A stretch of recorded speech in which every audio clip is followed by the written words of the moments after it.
अब बोलिए। टीएमसी की एक नोटिस आई है आपके घर के संदर्भ में, उसके बारे में आपकी क्या प्रतिक्रिया है, उस पर आप क्या स्पष्टीकरण? मेरे घर के बारे में मुझे एक नोटिस दिया गया, मेरे नाम पे नहीं है। हमारे घर के किसी भी, मेरे दोनों बेटे के भी नाम नहीं है, खाली घर का नाम लिखा है और बाहर चिपका के चले गए नोटिस। उन्होंने लिखा है कि आपका घर का मेजरमेंट लेना है, हमें परमिशन दीजिए, इतना ही है, इनलीगल कुछ नहीं। मगर उनके पास मैं जांच किया कि उनके पास शिकायतें हैं। अभी तक 3 टाइम इंक्वायरी हुई, उसमें महानगर पालिका ने कहा कि आपके इधर इनलीगल कुछ नहीं है। ऑफिसर ने भी लेटर भी दिया, सब कुछ बोला। अभी ये 4th टाइम है नोटिस देने। मुंबई महानगर पालिका को एक ही काम है, रानी का घर का मेजरमेंट लेना। बाकी ये मुंबई सिंगापुर बनाने वाले थे, शंघाई बनाने वाले थे। अभी ये इतने 25 साल के अंदर मुंबई की हालत तो बहुत बेकार। जितना इन लोग ने इनलीगल किया है ना, मैं निकलते जाऊँ ना रोज का मेरे को, मगर बाकी लोग का नहीं ये करना है। मगर जिनका जो हमारे पीछे पड़े है ना, उनका हर कुंडली मेरे पास है, क्या क्या जिंदगी में किया। नाम बोला रमेश मोरे, ये जया जादव, ऐसे बहुत है। थाना के खोपकर है, वो पहले गए, वही हत्या हो गई उनकी।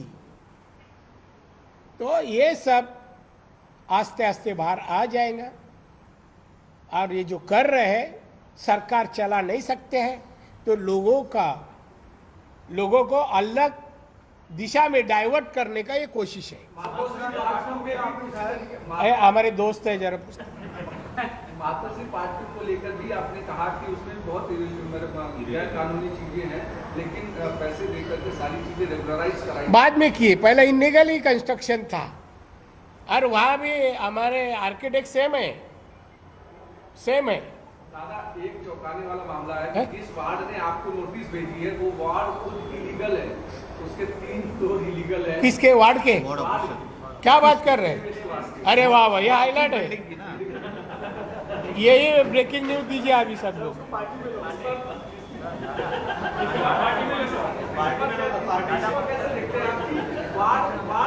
मैं कल ऑफिसर आएंगे ना, तो मैं उनको कहूँगा मेरा मेजरमेंट कभी भी लो, पहले तो आपका 3 वार्ड है ना, फ्लोर है ना, वो रेगुलाइज करके हमारे पास आएगी। सर एक दूसरा ये था, दिशा सालियान को लेकर आपने सवाल उठाया, सुशांत मामले में सवाल उठाया, ये हत्या हुई है, किस तरह से आप बातों को रखते हैं, इसके बावजूद मैं देखिए, मेरी प्रेस है, वो हमें एडवाइजर है दोनों। वो एक्टर को पीछे भी रहते हैं ना करने के, वैसे दोनों है। तो दिशा सालियान, मैं कहा ना, देखते हम समझते हैं, नहीं हमें विश्वास है दिशा सालियान की बलात्कार करके हत्या की है। उस वक्त पुलिस उस फ्लोर पे वहाँ थे, किसके प्रोटेक्शन के लिए थे वो नाम बाहर नहीं आया। दिशा सालियान का पोस्टमार्टम हुआ, रिपोर्ट बाहर नहीं आया, उसमें बलात्कार हुआ है, कितने लोग ने किया है, हत्या कैसी हुई, कार लगा, कोई पोस्टमार्टम नहीं है। कल समझो सत्ता बदली हो ही गई तो डॉक्टर लोग सब बोलेंगे। अभी वाजे नहीं के बोल रहे हैं, अनिल देशमुख बेचारा अंदर है, इन लोग का बदली उन्होंने किया और उसको काम पे लगाया। सुशांत को लेकर किस तरह से आपने उल्लेख किया, सुशांत मामले में भी किसमें आप मानते हैं सुशांत खुशी नहीं की हत्या वो उसका भी हुआ है? किसका? सुशांत सिंह का बात कर रहे हैं। अरे मैं हादसा बोला, मराठी में कहा जब दिशा सालियान और सुशांत एक दूसरे को पहचानते थे, तो उसकी हत्या जब हुई तो कहा भी कमेंट्स करके सुशांत बोला कि जिन्होंने किया है मैं छोड़ूंगा नहीं। वो मैसेज इन लोग के पास जा गया, जिन्होंने मर्डर किया है वही सेम नाइट रात को उनके घर पे 5-6 गाड़ी लेके आए। उसमें एक मंत्री का सिग्नल वाली गाड़ी थी तापा में, बिल्डिंग के लोगों ने देखा है। और अंदर जाके सुशांत जब ही उनको बोला नहीं मैं छोड़ने वाला, तो उसको चारों तरफ से पकड़ के मारा है। वो सावन लड़का उधर था जो अब गायब है। इस तरह से उनकी हत्या की गई है। आप देखिए केस की जांच सीबीआई कर रही है और सीबीआई सेंट्रल के अधीन आती है, तो क्या आपको लगता है सीबीआई ने ठीक से जांच नहीं की? ठीक नहीं, ऐसा कैसा बोलूँ? ठीक नहीं कैसा करेंगे? ऐसा क्लोज तो नहीं हुआ, फाइल ओपन है। लेकिन महाविकास अघाड़ी के लोग कह रहे हैं कि 8 महीने में कुछ भी सीबीआई में नहीं मिला है। सीबीआई ने अरे इनको क्या मालूम, कौन बोलते हैं, उनको क्या मालूम है? पुलिस हो, सीबीआई हो, ईडी हो, उनका वर्किंग कैसा है? मर्डर केस कभी भी ओपन हो सकती है। आपने ईडी का भी उल्लेख किया है, हाँ? ईडी का उल्लेख किया अपने ट्वीट के अंदर कि 4 ऐसे मातोश्री के लोग हैं जिनको नोटिस आई। 4 कौन उनके करीबी हैं या उनके परिवार के लोग हैं? परिवार के लोग हैं। करीबी क्यों? एक करीबी है, रिलेटिव है, 3 घर के हैं। तुला तर अजिबात सांगणार नाही। Sir good afternoon. सर आपसे जानना चाहेंगे, हमेशा जो भी बात आती है तो विश्व और एसएसआर की मौत की बात सामने रखी जाती है। Did you approach CBI with some concrete evidence to support your claims what you have been claiming now sir? मेरे पास मांगेंगे जब मैं दूंगा। दादा आणखी एक आरोप हे आता काय तू आता दोघं नरेंद्र मोदींनी भाषण केलं लोकसभेमध्ये, त्याच्यानंतर महाराष्ट्रातून काँग्रेसने परप्रांतीय पाठवले आणि त्याच्यामुळे बाहेर कोरोना पसरला असा एक आरोप काँग्रेसकडनं सातत्याने केला आणि त्यातून महाराष्ट्रात काँग्रेसची आता अवस्था काय, नाचता आहे ना अंगण वाकडं. आता हिंदीवाल्यांना तू ट्रान्सपोर्ट एक करून सांग. हां. तर हे काय का, कशाचा काय संबंध? तिथून पाठवले, कोरोना घेऊन आले, बॅगा भरून सोडून दिली. अरे काय आहे, चेष्टा? हे सगळं नको. आता काँग्रेसचं काय फरफडत चाललंय. 2-4 खाती मिळाली आहेत, ते समाधानी मंत्री आहेत, ते मंत्री बाकीच्यांना पुरा पक्ष आता ते अस्त होत चाललंय, दादा आकुंचन पावत आहे. दादा आपकी प्रेस कॉन्फ्रेंस के बाद जिस तरीके से नोटिस आना या फिर बीच में नीतीश राणे के खिलाफ गिरफ्तारी का वारंट इशू करना। देखो भाई साहब, वो नीतीश को वारंट और जो भी हादसा हुआ आप लोग को मालूम है। नीतीश आजकल प्रैक्टिस कर रहा है फिल्मी एक्टर लोग का आवाज़ निकालने का। हाँ, उसमें ये भी आवाज़, एनिमल का आवाज़ भी वो थोड़ा बहुत निकालते हैं। हम लोग का मनोरंजन रोज करता है थोड़ा बहुत। उसी तरह वहाँ एमएल लोग का मनोरंजन किया तो गुस्सा क्यों आया? गुस्सा क्यों है? क्या मतलब है कैट से, ये मांजर से क्या मतलब है? कुछ है क्या? तो मैं इसलिए जो मराठी में कहा, पहले टाइगर कहते थे, अभी बिल्ली का आवाज आए तो गुस्सा आता है। इसका मतलब क्या रिलेशन है? हम लोग मराठी में मावशी बोलते हैं, बरोबर ना, वाघाची मावशी. नेत्यासोबत अभिनेता असं व्हावं अशी काही सल्ला आहे तुमचा? कोणाचा? नाही, तो राजकारणातला अभिनेता हो, राजकारणातलं पण कला क्षेत्रातलं नको, फिल्मी नको. राणे साहेब, आता अर्थसंकल्प झाला, अर्थसंकल्प झाला. या अर्थसंकल्पात तुमच्या खात्यावर जास्त भर देण्यात आला. सामान्य माणसाला उभं करण्यासाठी लघु सूक्ष्म आणि मध्यम जे खातं आहे त्यांना बळकटी दिली पाहिजे असं देखील म्हणण्यात आलं. त्यामुळे आता तुमचं नेमकं पुढचं विजन काय असणार आहे?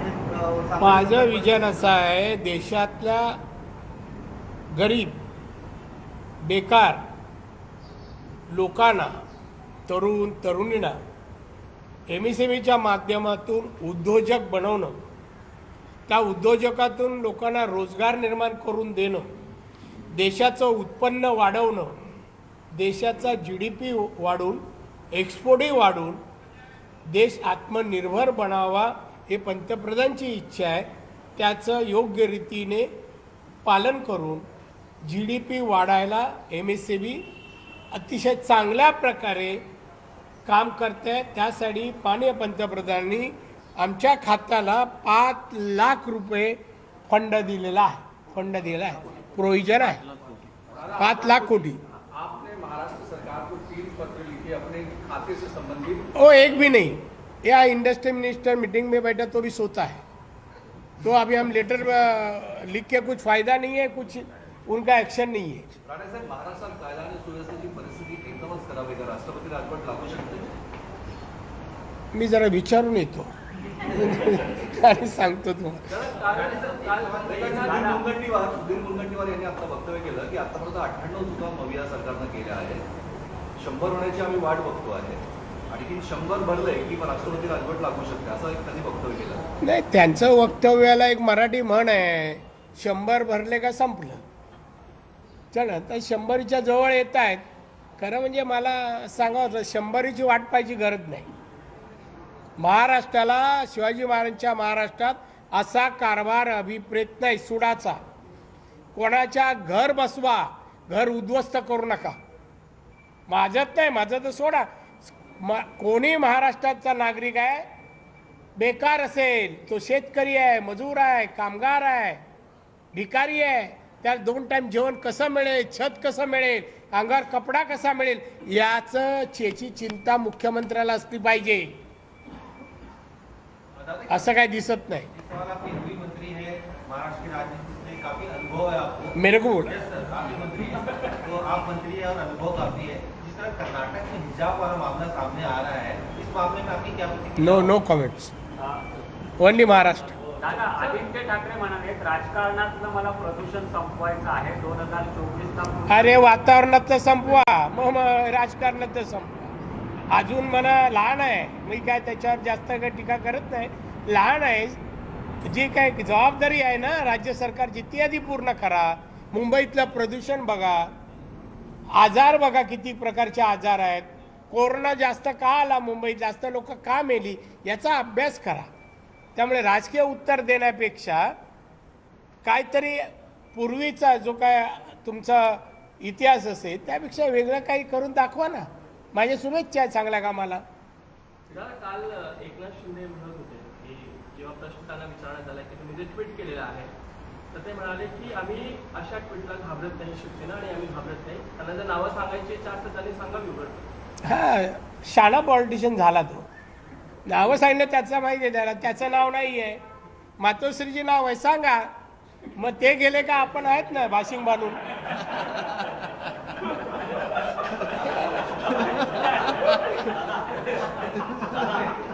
रान मोकळं आहे ना. अरे मी दूर त्यांचा, आपण वडील आहोत त्यांच्या अगोदर फार 66 पासून मी आहे. हे दिघ्याच्या अंडर होते. त्यांनी काय बोलू नये. आपलं हाय ते ना सगळं आमदार बिमदारांचं जेवण खाऊन घालायचं आणि मग मुख्यमंत्री भलतेच होणार. आपल्यावर येणार नाही म्हणा. आता एन्व्हायरमेंट मिनिस्टर आहे ऑन द वे वेटिंग लिस्टवर. म्हणजे तुम्ही त्यांचा उल्लेख करताना असं म्हटलं होतं की ते नाराज आहेत वगैरे मागच्या एका पत्रकार परिषदेत. कोण एकनाथ शिंदे नाराज आहेत? नाराज आहे म्हणून तर मी एवढं बोललो ना. केंद्रीय मंत्री नारायण राणे यांची पत्रकार परिषद होती. विषय होता त्यांच्या मुंबईतल्या बंगल्यावर कारवाई संदर्भातला. त्याची सविस्तर उत्तरं त्यांनी दिली आणि त्यानंतर विरोधकांवर त्यांनी टीकेची झोड उठवलेली आहे.